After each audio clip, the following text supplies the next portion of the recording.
We don't always get truthful answers about how people are doing. Walking past someone, we may greet them with a good morning or have a great day, with no real care or investment in whether or not it is a good morning for them or even for us.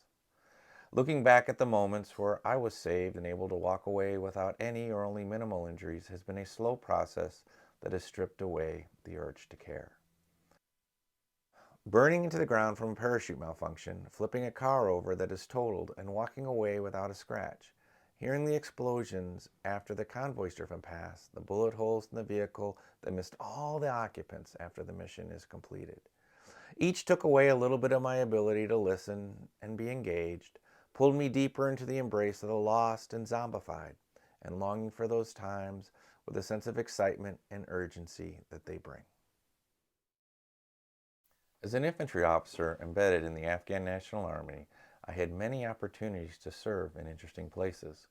While we were living at Camp Lightning in Gardez, we were given the mission to move some Russian anti-aircraft shells from where they had been stored in magazines below the local castle. We start early in the morning with the vehicles and personnel all lined up, pre-combat inspections completed, ready to roll. Once we arrive, the clock starts ticking because this is the day we have to get this task done. We keep moving the crates out, sweating in the morning sun, drawing closer, the light backs away, and I enter into the magazine, covered with darkness, coolness, and the freckles of light from flashlights clipped to our shoulders and belts, to the place where crates are being taken off the pile. I reach up and out and grab the crates from the stack in front of me, and twisting hand them back to the soldier beside me, who passes them on down the line. First stack gone and moved along, and I reach out to start on the second one before it's my time to walk back into the light, when the time slows to a stop. In a moment, all noise goes silent. All breath going in or out is frozen. My heart fails to beat as my eyes connect with a small saucer the size of the top for an individual serving of applesauce, beside where the crate I just picked up was resting. It looks like a toy. A cap like a blown out red Tupperware lid on top. Two pieces I do not want to see separate and find out what was packed inside. It balances on the edge of the stacked crates and then, tottering, slowly falls off and begins its journey to what may be my end.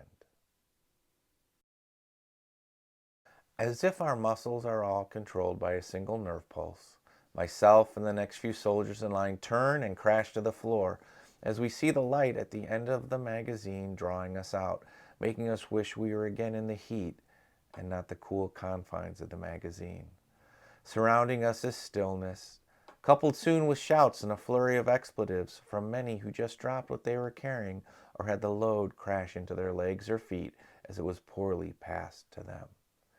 There is no flash, no rush of air and debris as I turn and see both pieces of the mine, now cracked open, lying on the ground. Gratitude rushes in that today continues to click by. Another day, another mission, and hope to return home. Some were Russian or former Taliban soldiers laughing about the surprise he left in the magazine. The shell of a mine that he knows will drop when the next group in Afghanistan's troubled history has drawn the short straw to garrison the castle.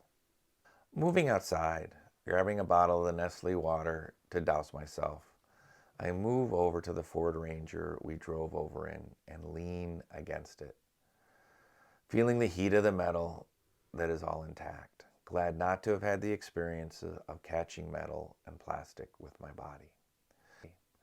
It is a type of moment of clarity where even with the drabness of the world painted only in shades of brown, everything looks brighter. One more change to see how I see gratitude. A little bit more of a change in what it means to be fine. Another step towards being able to feel less because a little more emotion and experience has been drained from my heart.